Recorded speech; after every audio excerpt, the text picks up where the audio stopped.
Good morning to all of you. So let's start the next session. That's about the pollen-crystal interaction, how pollen interacts with the crystal, how a chemical dialogue is formed between these two types, right? वो हम आज discuss करेंगे.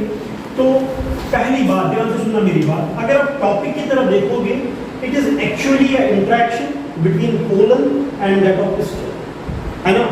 अगर हम crystal का structure देखेंगे, क्योंकि carbon है, ऐसे अगर आपको याद होगा ना, है ना, ये वाला पार्ट जिसको हम कहते हैं स्टिग्मा, दूसरा स्टाइल, ये तो पता है, और number third is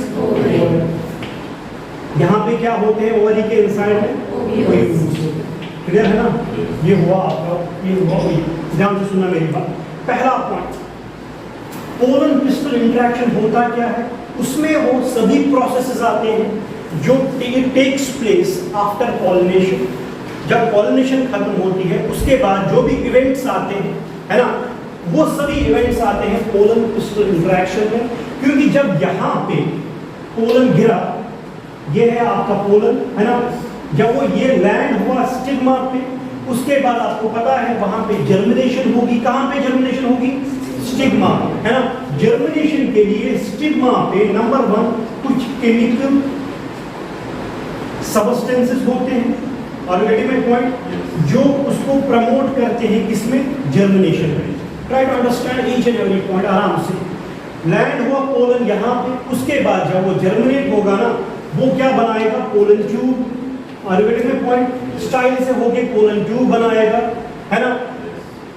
pollen tube जब पहुंचेगा ओयूल पे, है ना, वो इवेंट्स, हम सारे जितने भी events after pollination from stigma to ovules, जो भी इवेंट्स अकर होते हैं, जो भी इवेंट्स हैपन होते हैं, वो सारे इवेंट्स हम पढ़ते हैं पोलन क्रिस्टल इंटरेक्शन. समझ में आया ना?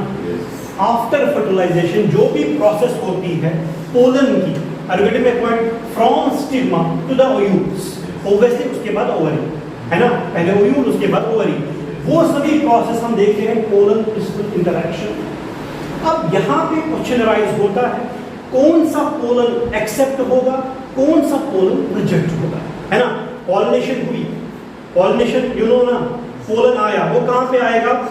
स्टिग्मा पे. अब स्टिग्मा जो होता है उसके पास कैपेसिटी होती है, उसके पास कैपेबिलिटी होती है कि किस पोलन को ये रिजेक्ट करेगा, किस पोलन को ये एक्सेप्ट करेगा. अगर हम लिखेंगे कौन सा पोलन जो होगा वो रिजेक्ट होगा, पहले हम देखेंगे रिजेक्शन. किस पोलन की रिजेक्शन होगी? Number 1 self incompatible pollen. किस पोलन की? Self incompatible. अगर सेल्फ इनकम्पैटिबल हो, अगर स्टिग्मा ने बोला मुझे नहीं चाहिए ये वाला पोलन, पोलन जर्मिनेट ही नहीं होगा, क्योंकि ये एक चेक पॉइंट होता है. Stigma acts as a check point जो खुद ही डिसाइड करता है मुझे किस पोलन को एलो करना है, किस पोलन को एलो नहीं करना है.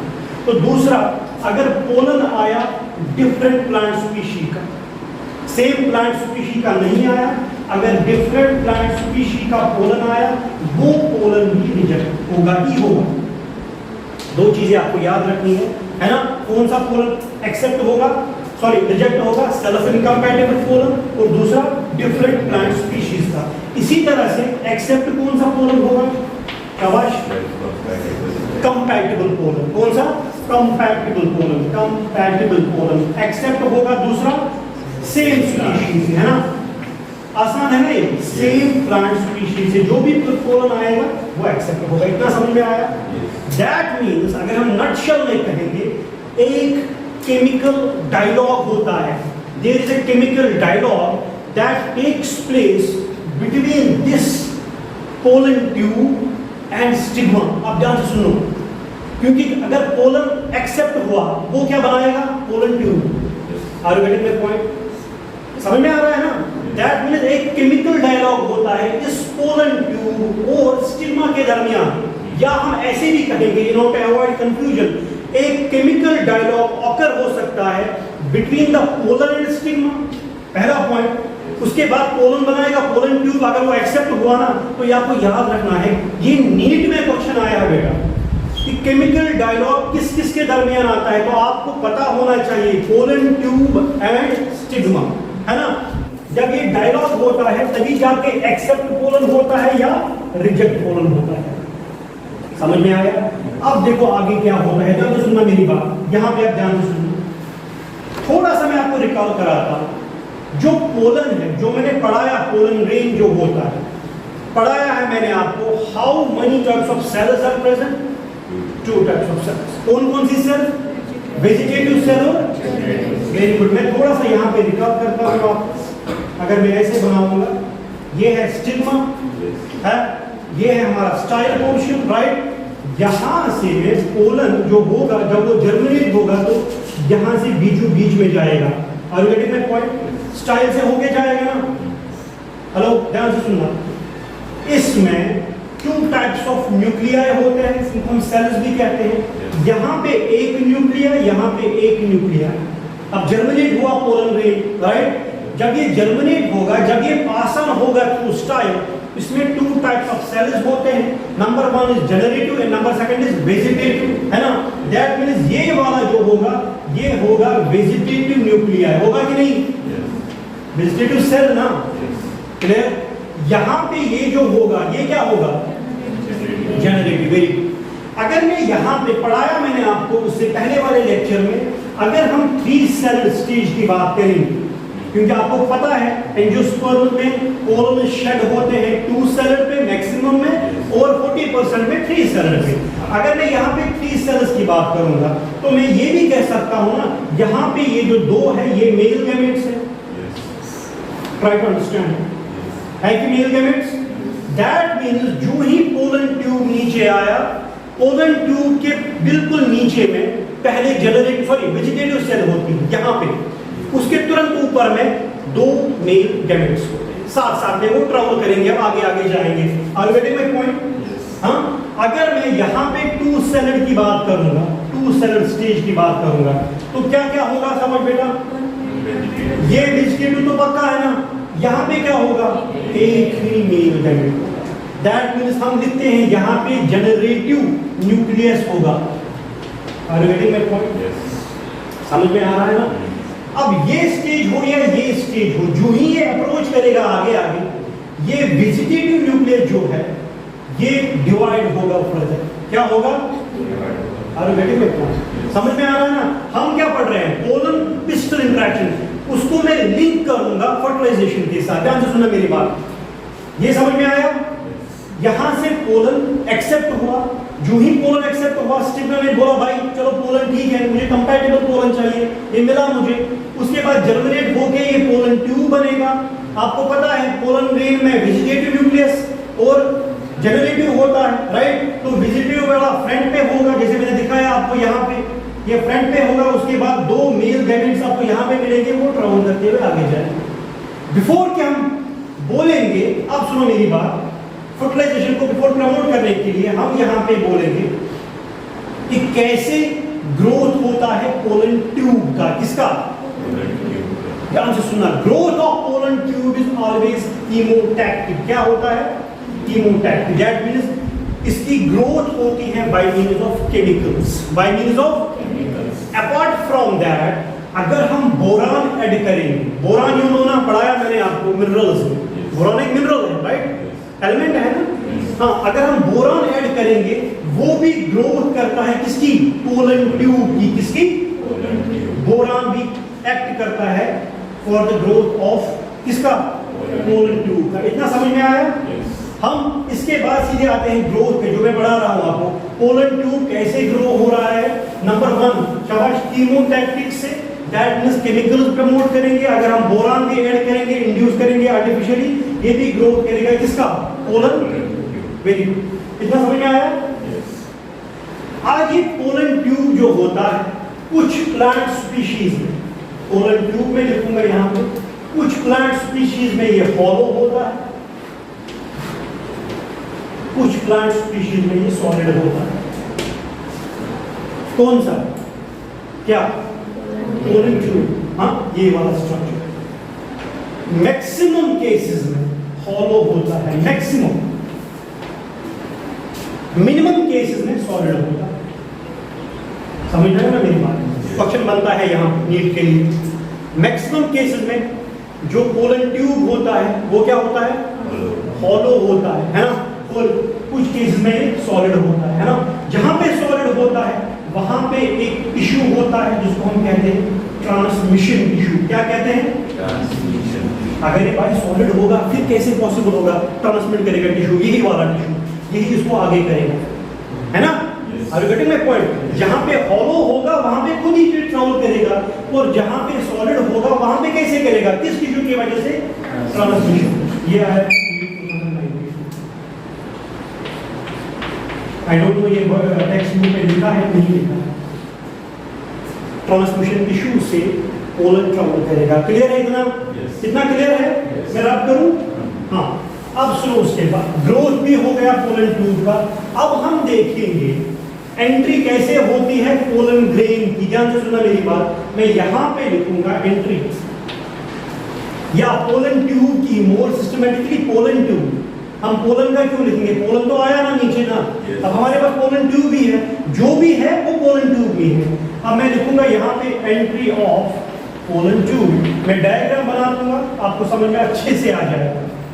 ये है पोलन ट्यूब, क्लियर है?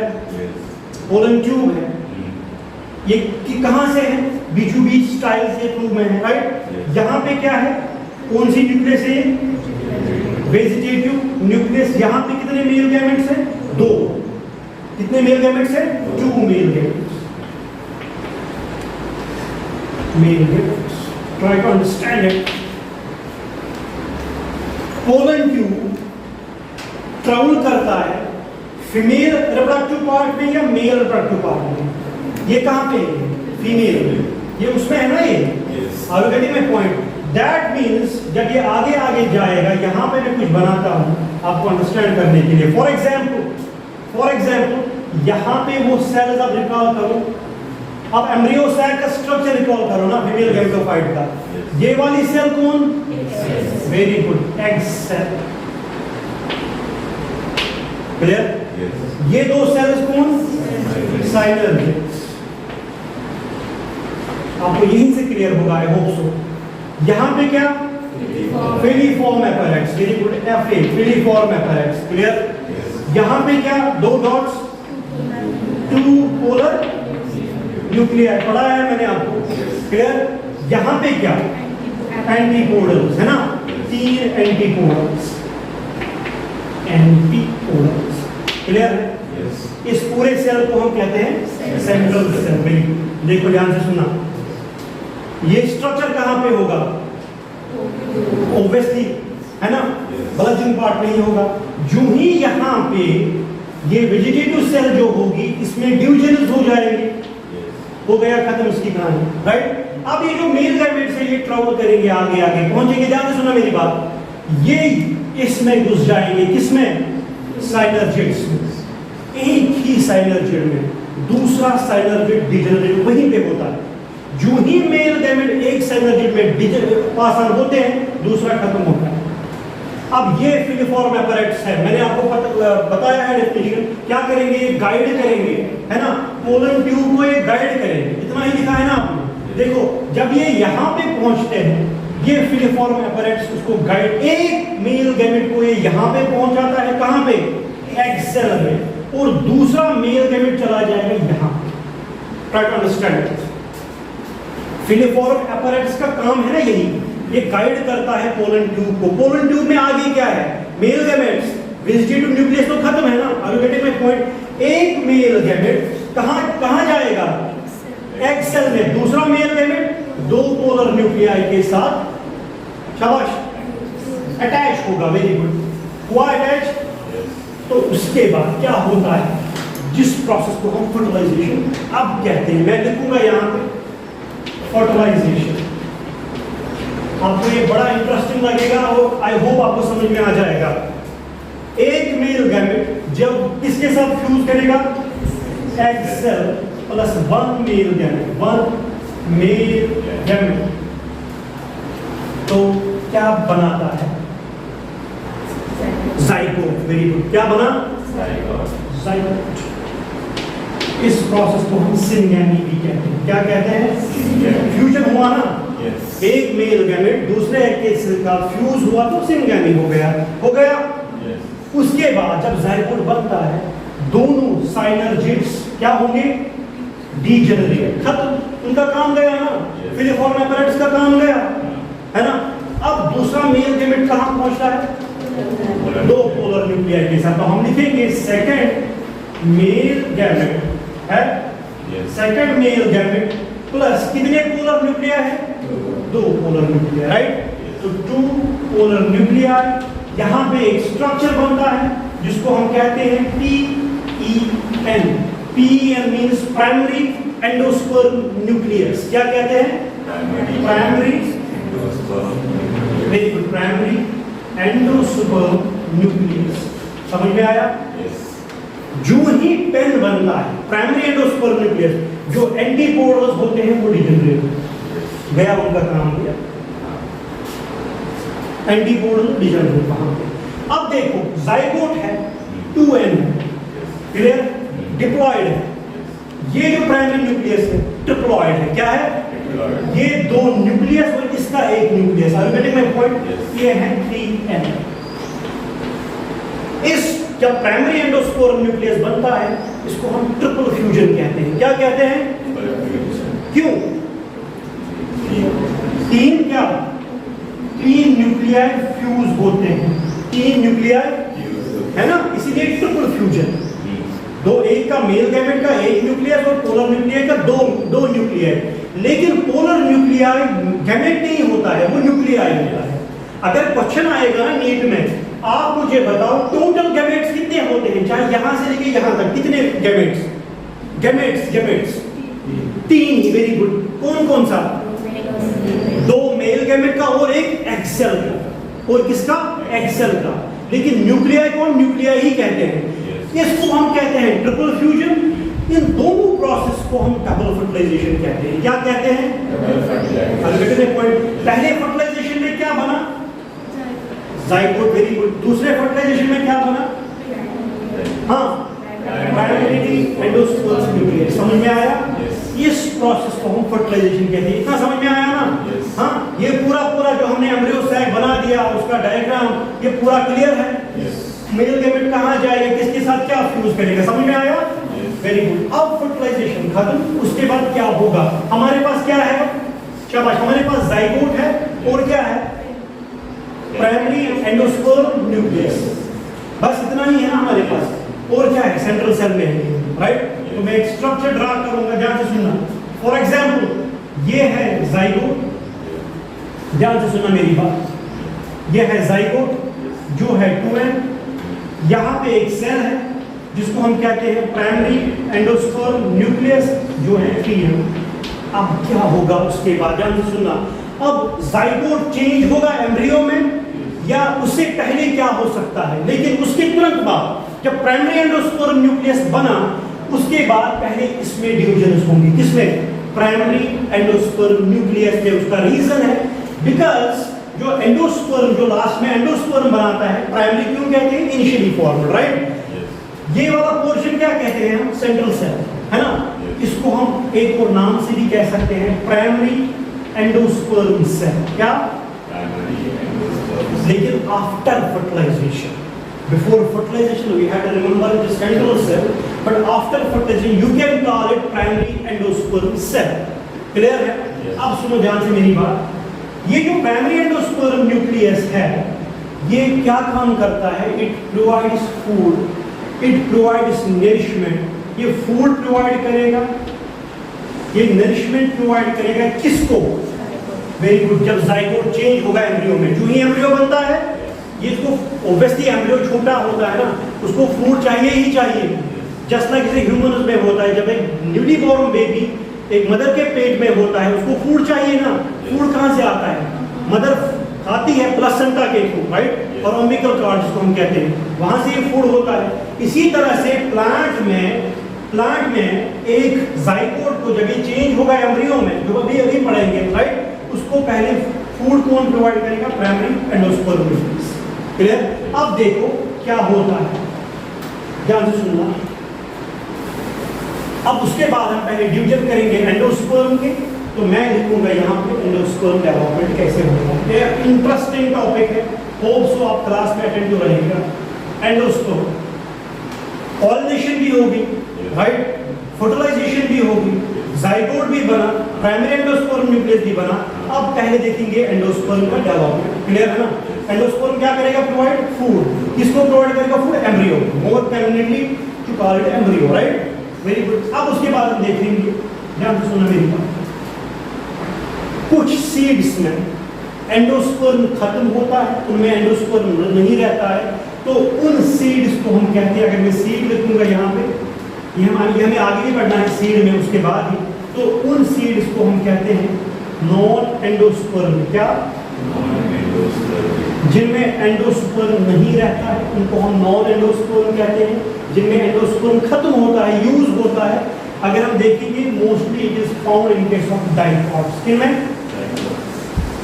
ठीक है, तो डाइकॉट्स में एग्जांपल क्या आएगी बेटा, पी आएगा, है ना, बीन्स आएंगे, ठीक है। अब कुछ सीड्स में एंडोस्पर्म रहता है तो उनको हम क्या कहेंगे बेटा, एंडोस्पर्मिक सीड्स। तो कहां पे बेटा फाउंड होगा ये, मोनोकॉट्स में। कहां पे, मोनोकॉट्स, है ना। एग्जांपल, हाँ, राइस, व्हीट, सो ऑन, है ना। कैस्टर भी आता है, हालांकि कैस्टर डाइकॉट है लेकिन उसमें एंडोस्पर्म होता है तो कैस्टर इसी में आता है। अब हमें जाना है टॉपिक पे, जो हमें एक्चुअली करना है, that is actually how division occurs in endosperm. ध्यान से सुनना मेरी बात, ये है सेल, ठीक है, इसमें क्या है, एंडोस्पर्म मान के चलो, प्राइमरी एंडोस्पर्म इसको हम कहते हैं, प्राइमरी एंडोस्पर्मिक न्यूक्लियस, राइट। इसको माइटोसिस होता है, क्या होता है, ये सिंपल सा टॉपिक है। माइटोसिस हुआ, जो ही माइटोसिस हुआ, लेकिन उसमें फ्री न्यूक्लियर डिवीजन होता है। क्या होता है, फ्री नहीं, फ्री, क्या, फ्री, फ्री मीन्स बहुत सारे, free nuclear division, try to understand it. Free nuclear division होंगे इसमें, प्राइमरी एंडोस्पर्म न्यूक्लियस में, तो कितने न्यूक्लियाई बनेंगे, बहुत सारे, है ना। और गेटिंग माय पॉइंट, तो बहुत सारे न्यूक्लियस बन जाएंगे, तो हमारे पास आ गया एंडोस्पर्म, कंप्लीट एंडोस्पर्म। जब बहुत सारे न्यूक्लियाई बन जाएंगे तो अलग अलग एंडोस्पर्म बन जाएगा। डिवीजन इसका इतना ही है। अब सुनो, यहाँ पे टेक्स्ट बुक में लिखा क्या है, ट्राई टू अंडरस्टैंड। जो कोकोनट खाते, कोकोनट, राइट, उसमें जो लिक्विड पोर्शन होता है, जो वाटर आप पीते हैं, वो क्या है, और जो व्हाइट वाला खाते हो वो क्या है। आप लोगों को जगह पता होगा, क्योंकि जब कोकोनट अनराइप होता है, अनराइप, तब जाके उसमें पानी रहता है। फिर जब वो पूरा राइप होता है ना, पानी कहाँ चला जाता है, जरा मुझे बताओ, पानी कहाँ जाता है। शाबाश, जो हम व्हाइट वाला पोर्शन खाते हैं ना, उसी के अंदर चला जाता है। वो व्हाइट वाला पोर्शन क्या होता है, एंडोस्पर्म होता है। क्या होता है, अब मैं लॉजिक समझाता हूं आपको। कोकोनट का व्हाइट वाला पोर्शन जो है, जब ये अनराइप होता है, उस टाइम पे फ्री न्यूक्लियर डिवीजन होते हैं। वो भी एंडोस्पर्म ही होता है, लेकिन वो फ्री न्यूक्लियर में होते हैं। Are you getting that point? Free nuclear development होती है। उसके तुरंत बाद जब ये व्हाइट में कन्वर्ट होता है ना, जो हम बिना पानी के खाते हैं, उस टाइम पे सेल्यूलर डिवीजन होता है। क्या होता है, वो पानी जो होता है वो उसमें एब्जॉर्ब होता है। दैट मींस कोकोनट में पहले फ्री न्यूक्लियर, उसके बाद सेल्यूलर, क्या, cellular endosperm. Free nuclear endosperm and cellular endosperm, समझ में आया। फ्री न्यूक्लियर जो हम पानी पीते हैं वो भी एंडोस्पर्म है, लेकिन वो फ्री न्यूक्लियस में होता है, फ्री न्यूक्लियस। और नंबर सेकंड, जब हम व्हाइट वाला पोर्शन खाते हैं वो क्या होता है, कौन सा एंडोस्पर्म, सेल्यूलर एंडोस्पर्म। समझ में आया दोनों पॉइंट्स, है ना। दोनों एंडोस्पर्म ही होते हैं। जो लिक्विड होता है कोकोनट मिल्क, वो ट्रिप्लॉइड होता है। आपको याद रखना है, endosperm is always triploid and zygote is always diploid. कितना समझ में आया? एंडोस्पर्म क्लियर है ना। एंडोस्पर्म यूज हुआ, अब क्या बचा हमारे पास, शाबाश, वेरी गुड। हाँ, जाइगोट, क्या बचा, जाइगोट। अब हम देखेंगे एम्ब्रियो कैसे बनेगा, थोड़ा सा है formation of embryo, formation of embryo, क्योंकि ये लिंक है इसी के साथ। फॉर्मेशन ऑफ एम्ब्रियो को हम कहते हैं एम्ब्रियोजेनी। क्या कहते हैं, embryogeny. Try to understand it now, क्योंकि अच्छा सा यहाँ पे मैं आपको एक्सप्लेन करूँगा। I will try my best. हमारे पास सेल है, लास्ट में जो हमारे पास सेल बची है, सेल, उस सेल में यहाँ पे जाइगोट, क्लियर है ना, और यहाँ पे क्या है, प्राइमरी एंडोस्पर्म न्यूक्लियस। ये तो चेंज हुआ किसमें, एंडोस्पर्म है कि नहीं? Yes. अब हमारे पास जाइगोट है, तो मैं यहाँ पे एक डायग्राम ड्रा करता हूँ। ये जाइगोट है ना, इस जाइगोट को क्या होगा, ये डिवाइड करेगा पहले माइटोटिक डिवीजन से। कहाँ से? बहुत सारे माइटोटिक डिवीजन होते हैं। जब ये डिवाइड करेगा ना, दो सेल्स में कन्वर्ट होगा, एक बड़ी सी सेल, एक छोटी सी सेल। इस सेल को हम सस्पेंसर सेल कहते हैं। क्या कहते हैं? सस्पेंसर सेल, जो बड़ी सी सेल होती है। और इस वाले को हम एम्ब्रियोनिक सेल कहते हैं। क्या कहते हैं बेटा? Try to understand it now. Divide हुआ दो सेल्स में, सस्पेंसर वाला सेल और दूसरा क्या हुआ, एम्ब्रियोनिक सेल। उसके बाद फर्दर डिवीजन होंगे यहाँ पे, ये फिर से डिवाइड होगा। ध्यान से सुनना मेरी बात। सस्पेंसर सेल डिवीजन होगा, ये बनेगा ऐसे रिंग लाइक स्ट्रक्चर्स में, ऐसे ऐसे बहुत सारे डिवीजन होंगे ना, ये चेंज होगा रिंग्स में। और नीचे से अटैच क्या रहेगी, कौन सी सेल? Embryonic cell. कौन सी सेल? क्लियर है ना? उसके बाद फिर से डिवीजन। ध्यान से सुना मेरी बात। अब डिवीजन होंगे एम्ब्रियोनिक सेल में। सस्पेंसर का काम हुआ, ये अटैच रहेगा, लेकिन अब किसमें डिवीजन होंगे? एम्ब्रियोनिक सेल में। तो जब ये डिवीजन होंगे ना, यहाँ पे एक स्ट्रक्चर ऐसे बनता है, 8 सेल्स बनते हैं, यानी कि 8 न्यूक्लियाई। जब ये डिवीजन करेगा 8 सेल्स बनते हैं। ऊपर 4, 1 2 3 and 4, नीचे 4, 1 2 3 and 4। समझ, यहाँ पे समझना है, मुझे बता देना। यहाँ पे डिवीजन हो गए, 8 सेल्स बन गए। इस स्ट्रक्चर को हम आप कहेंगे प्रो एम्ब्रियो। क्या कहेंगे? Simple division, right. उसके बाद फिर से डिवीजन, माइटोटिक डिवीजन। अब ये चेंज होगा, इसलिए फिर से 8 सेल्स में फिर से डिवीजन होगा, तो ये एक स्ट्रक्चर बन जाएगा, एक बड़ा सा स्ट्रक्चर जिसमें बहुत सारे सेल्स होंगे। अब काउंट नहीं कर रहे हैं, बहुत सारे सेल स्ट्रक्चर बन जाता है, जिसको हम कहते हैं, शाबाश, ग्लोब्यूलर। क्या कहते हैं? Globular embryo. ग्लोब्यूलर एम्ब्रियो, ये आपको याद रखने पड़ेंगे, ये नीट के लिए बहुत इंपॉर्टेंट है डायग्राम। पहला प्रो एम्ब्रियो, उसके बाद ग्लोब्यूलर एम्ब्रियो। सस्पेंसर तो अटैच ही अटैच है, राइट है ना। उसके बाद फिर से डिवीजन होगा, तो क्या बनेगा? हार्ट शेप्ड एम्ब्रियो बनता है। क्या बनता है? यहाँ पे सस्पेंसर है, और पॉइंट यहाँ से एक हार्ट शेप्ड स्ट्रक्चर ऐसे बन जाता है। इसको हम कहते हैं heart shaped what embryo. Are you getting the point? समझ आ रहा है ना?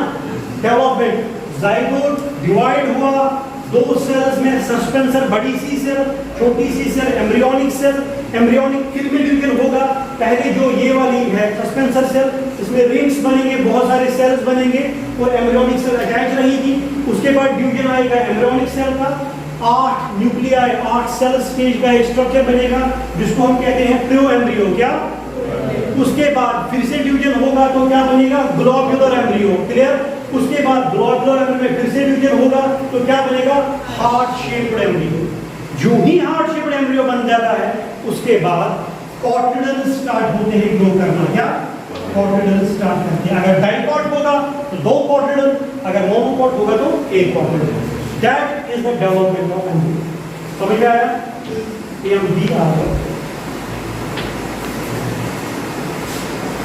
समझ में आया एम्ब्रियो का डेवलपमेंट?